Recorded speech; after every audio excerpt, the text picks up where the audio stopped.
Bonjour mes amis! Aujourd'hui, on fait un projet avec un fond à l'éponge. Alors, suivez-moi dans l'aventure de peindre une forêt de sapins sous un ciel étoilé, donc une galaxie multicolore.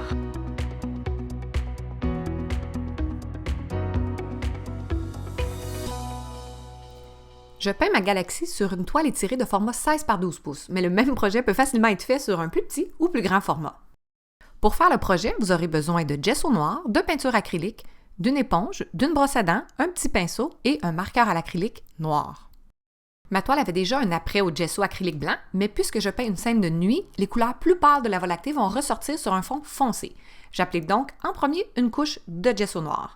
Si vous n'avez pas de gesso, vous pouvez très bien utiliser de la peinture acrylique noire. Je peins donc la toile et les bordures en noir et je laisse sécher complètement. Pour faire le ciel, j'utilise du Dina violet-bleu et du Dina bleu-noir. Les peintures Dina de la gamme Studio acrylique de PBO sont des peintures iridescentes et chatoyantes qui changent de couleur selon le reflet de la lumière. Je me sers aussi d'un bleu opaque et d'un blanc. Je choisis une éponge de mer naturelle qui est texturée, mais pas trop. Vous pourriez prendre une éponge synthétique et obtenir des résultats similaires. Ensuite, je viens peindre mon ciel en tapotant mes couleurs sur ma toile noire. Le fait d'utiliser une éponge va créer des effets texturés qu'on ne peut pas vraiment obtenir avec un pinceau. Je commence par appliquer mon bleu-noir iridescent. J'applique cette couleur plus foncée surtout vers les bordures de ma toile. J'applique du blanc au centre parce que je veux imiter la Voie lactée. Quand on habite en ville, on ne la voit pas à cause de l'éclairage de nuit qui vient comme illuminer le ciel. Mais on peut facilement voir une genre de traînée blanche remplie d'une multitude de petits points scintillants en campagne, par une nuit noire ou dans la forêt boréale. C'est le halo de notre galaxie qui contient environ 140 milliards d'étoiles, dont notre Soleil.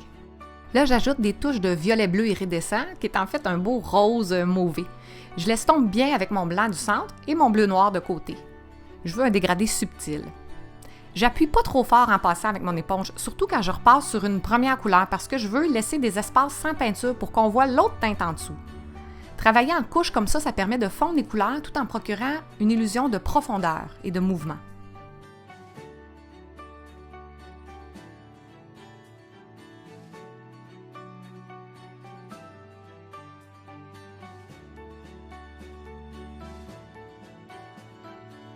Si jamais vous mettez par erreur vraiment trop de peinture sur une section, comme je viens de le faire ici là, en accrochant mon éponge dans l'acrylique blanche, vous pouvez toujours retirer l'excédent avec une serviette de papier.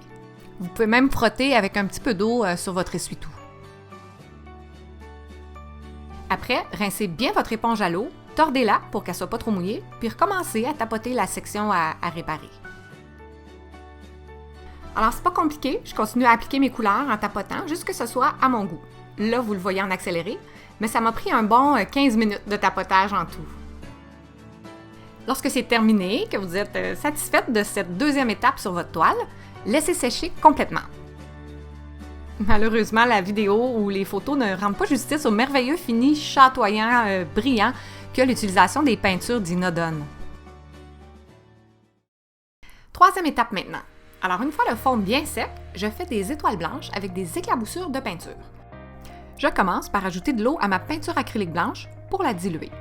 Vous allez me voir en utiliser tout plein dans le cours de Mix Media sur les peintures à l'huile liquide. Donc, j'ajoute quelques gouttes d'eau à ma peinture. Je brasse bien pour que ce soit homogène et je vérifie la texture. Encore trop épaisse. Je veux que ce soit un peu comme du miel, que la goutte coule de mon bâton quand je le penche. Ouais. C'est important de tester les éclaboussures avant l'application sur une autre surface que notre projet pour voir si le mélange est assez fluide pour bien éclabousser, mais pas trop liquide non plus pour qu'il fasse des coulisses. Comme là, je trouve qu'il en manque un peu. Donc, j'ajoute quelques gouttes d'eau à mon mélange. C'est toujours plus facile d'en rajouter que d'en enlever parce qu'on en a trop mis. On peut appliquer les gouttes avec un pinceau, en cognant dessus avec un autre pinceau ou un stylo. Ou on peut faire nos gouttelettes avec une autre technique que j'adore, mais qui est un peu salissante, la brosse à dents. Moi, je préfère porter des gants pour faire ça. Alors, il suffit de tremper la tête dans la peinture diluée, puis avec un doigt, on frotte les poils de la brosse pour libérer les petites gouttes. Il faut se pratiquer un peu pour bien diriger les éclaboussures. N'oubliez pas aussi de protéger votre surface parce qu'il risque d'y avoir des gouttelettes un peu partout. Alors, cette fois, c'est réel, je suis prête à éclabousser ma toile d'un nuage de petites étoiles.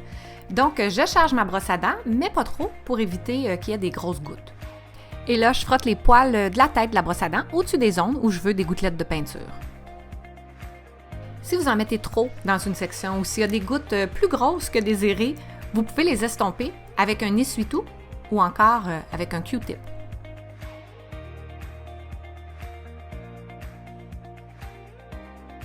Je décide que je veux encore plus d'étoiles au centre de ma voie lactée blanche. J'utilise cette fois-ci un pinceau pour saupoudrer ma toile de gouttelettes de peinture diluée. Puis quand c'est à mon goût, je laisse sécher complètement encore une fois. Étape 4. Dessiner une forêt de sapins dans le bas de la toile. Je m'inspire d'images de silhouettes de conifères trouvées sur le web. Je choisis de me servir d'un marqueur de peinture acrylique noir plutôt que d'un pinceau. J'utilise deux pointes, la fine, 0,7 mm, et la moyenne, 1,2 mm. Mais honnêtement, juste la plus fine, ce serait suffisant. Je pompe la pointe de mon marqueur un peu, même si elle est déjà amorcée, et je dessine d'abord le tronc, un trait vertical dans le bas de ma toile. Puis je barbouille des branches à l'horizontale un peu aléatoirement. Je commence avec des petites branches dans le haut, je les fais de plus en plus grosses en descendant.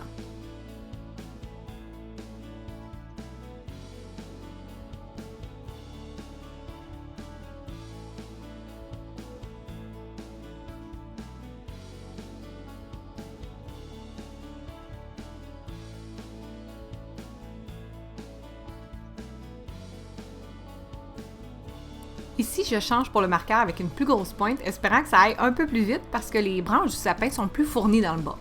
Mais j'arrive pas à faire autant de détails, donc je retourne finalement à ma fine pointe. Là, je vais accélérer encore un peu plus la vidéo pour pas vous ennuyer, mais je pense que vous comprenez le principe. Je continue de dessiner des sapins avec le marqueur de peinture. J'aurais dû commencer à droite depuis le début, honnêtement, puisque je suis droitière. Si je peins de gauche à droite, j'ai pas à faire attention à ce que mon poignet touche pas à la peinture fraîche. Là, vous voyez que j'ai varié le style d'arbre, alors j'en ai des plus touffus que d'autres, comme c'est le cas dans une véritable forêt. J'en fais aussi dont les branches se touchent et s'entremêlent. Ça donne un effet de profondeur quand j'en ai des plus petits en arrière. Bon là, je vous épargne le reste. Je finis mes petits sapins et je laisse sécher quelques minutes, même si en réalité, c'est presque déjà tout sec. Dernière étape, je vais accentuer quelques étoiles plus grosses avec des traits de marqueur de peinture acrylique blanche. En dessinant le genre de croix dans le ciel, ça donne l'illusion qu'une des étoiles scintille plus, qu'elle est plus proche de la Terre. Juste le X blanc, ça ressort trop. Alors j'ajoute un peu de peinture dans les angles et je l'estompe avec la pointe d'un Q-tip pour que ça ait l'air plus diffus. J'en peins quelques-unes d'autres et le tour est joué. J'avais gardé humide sous de la pellicule de plastique un peu de peinture noire, alors je peins mes bordures pour une belle finition égale tout le tour. Ça pourrait aussi être du gesso noir.